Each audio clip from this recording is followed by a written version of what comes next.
Hello dear friends, welcome to side academy for CS. So आज हम बात करने वाले हैं एरेज के बारे में। एरे होती क्या है, इसके रिलेटेड थोड़ी बहुत टर्मिनोलॉजी पहले जानते हैं। बाद में हम ये एक्सप्लेन करेंगे कि एरेज डेटा टाइप क्यों आया। अगर हमारे पास ऑलरेडी कुछ डेटा टाइप्स मौजूद थे तो उसके बाद हम इसके ऑपरेशंस देखेंगे, साथ ही साथ उन ऑपरेशंस को इम्प्लीमेंट करेंगे अपने जावा प्रोग्राम में। होप आपको हायरार्की समझ में आई होगी। नाउ बिफोर एरे हमें कुछ चीज़ें जानना बहुत ही ज़रूरी है and that is very very important, क्योंकि एरेज को हम लाइटली लेते हैं but arrays are game changing when you are doing projects. आप जब कोई ह्यूज डेटा लेते हो, एरे इंपॉर्टेंट रोल। जब आप ह्यूज डेटा लेते हो, जब आप एक ही प्रकार का डेटा लेते हो, सपोज कीजिए आपने नेम लिया किसी स्टूडेंट का, 10 स्टूडेंट को, आप उन नेम्स को अपने एरे में स्टोर कर सकते हो और उनको बार बार प्रिंट करवा सकते हो। अगर आप 1000 स्टूडेंट्स का डेटा या अगर आप 1000 स्टूडेंट्स के रोल नंबर सेव करना चाहते हो तो उसमें एरे बहुत ही ज़्यादा इंपॉर्टेंट रोल प्ले करता है। कुछ टर्म्स जो हमें बहुत ही ज़्यादा इंपॉर्टेंट होती हैं पढ़ना before moving towards array, that is सबसे पहले हमें पता होना चाहिए कि डीएसए होता क्या है। That is data structure and algorithm. अब डेटा क्या है? डेटा होता है कोई भी फैक्ट या फिगर। फॉर एग्जाम्पल, आपकी एज 24 है, आप एज यहाँ पर मेंशन नहीं करते हो, आप खाली बोल रहे हो 24। इसका तो कोई मीनिंग ही नहीं होता, इसको हम कहते हैं डेटा। जब इस डेटा को प्रोसेस करते हैं और वहां पर आता है एज इज इक्वल टू 24, ये आती हमारी इंफॉर्मेशन, देन ये बनती हमारी नॉलेज जब किसी पर्सन के रिलेटेड हम बात करेंगे।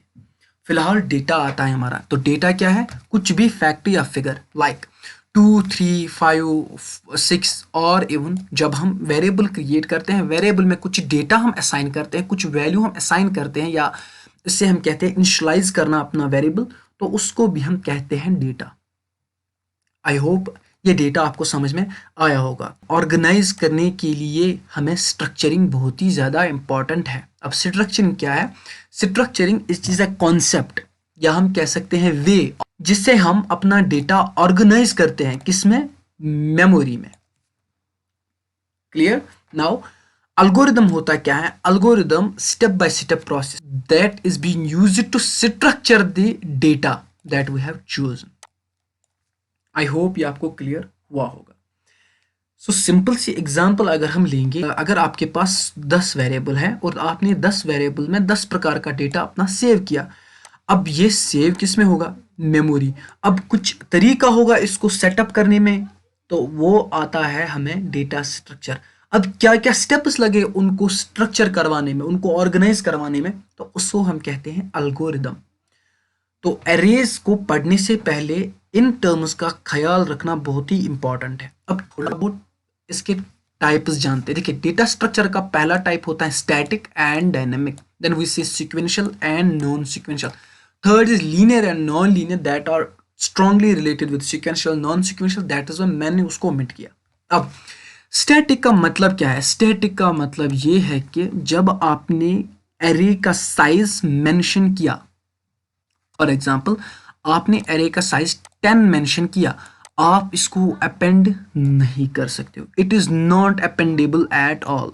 दैट मीन्स ये स्टैटिक नेचर में होती हैं। जो आपने लिया उसके अलावा ये नहीं ले सकते। डायनामिक का मतलब ये है कि आप चीज़ों को वहां पर अपेंड कर सकते हो। आप अपना मेमोरी जो है वो डायनेमिक वे से कंज्यूम कर सकते हो। और साथ ही साथ मेमोरी पर्सपेक्टिव से अगर स्टैटिक को देखेंगे, अगर फॉर एग्जांपल ये 10 KB लेता है स्टोर करने में, तो ये 11 KB कभी नहीं बन सकता, क्योंकि मेमोरी भी स्टैटिक होती है। मेमोरी एक्स्ट्रा नहीं मिलती है एरे को when we are assigning the size. अगर ये 1000 साइज की होती है फॉर एग्जांपल, और अगर इसने 1 MB का डेटा लिया है, 1 MB का डेटा लिया है, तो ये 1 MB से ज़्यादा 1 KB खर्च नहीं करेगा। ये स्टैटिक होता है। सिक्वेंशियल का मतलब क्या होता है? सिक्वेंशियल का मतलब होता है लीनियर पैटर्न। दैट मीन्स अगर 0 आया तो इसके बाद तो 1 आना ही आना है। Sequential means one after another just by ascending order. I hope ये आपको क्लियर हुआ होगा। सिक्वेंशियल का यही मतलब है, अगर 0 इंडेक्स आया, इसके बाद 1 तो कंफर्म है, इसके बाद 2 तो कंफर्म है। ऐसा पॉसिबल नहीं है कि ये 2 पे पहुंचा देन ये डायरेक्टली जंप करेगा 6 पे, ये पॉसिबल नहीं है। फिर तो ये नॉन सीक्वेंशियल बना जो हम ट्रीज में पढ़ते हैं। क्लियर?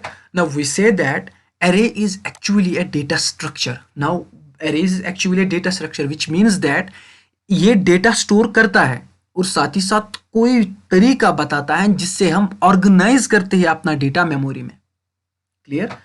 अगर हम ये लेंगे 12 15 9 67 1 5 टिल 11 और इसमें ये 10 एलिमेंट्स हमने लिए हैं, ये किस वे में स्टोर होगा? ये तो स्टैटिक वे में पहले स्टोर होगा, दूसरा ये सीक्वेंशियल वे में स्टोर होगा। That is why we say that array is actually a data structure which is static, sequential and linear.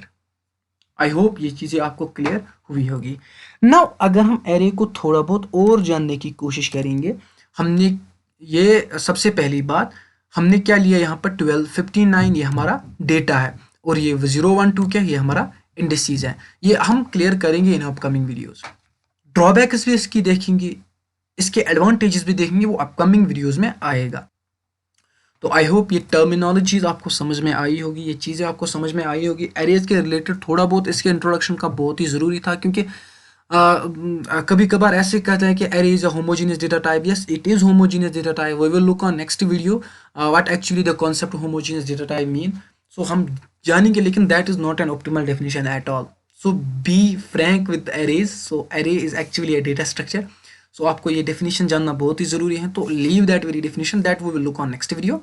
So I hope आपको ये वीडियो समझ में आया होगा, अच्छे से आया होगा। अगर ये नॉलेजेबल आपको लगा तो please and please do subscribe my channel and like this video, share with your friends. Thank you, have a nice day to all of you.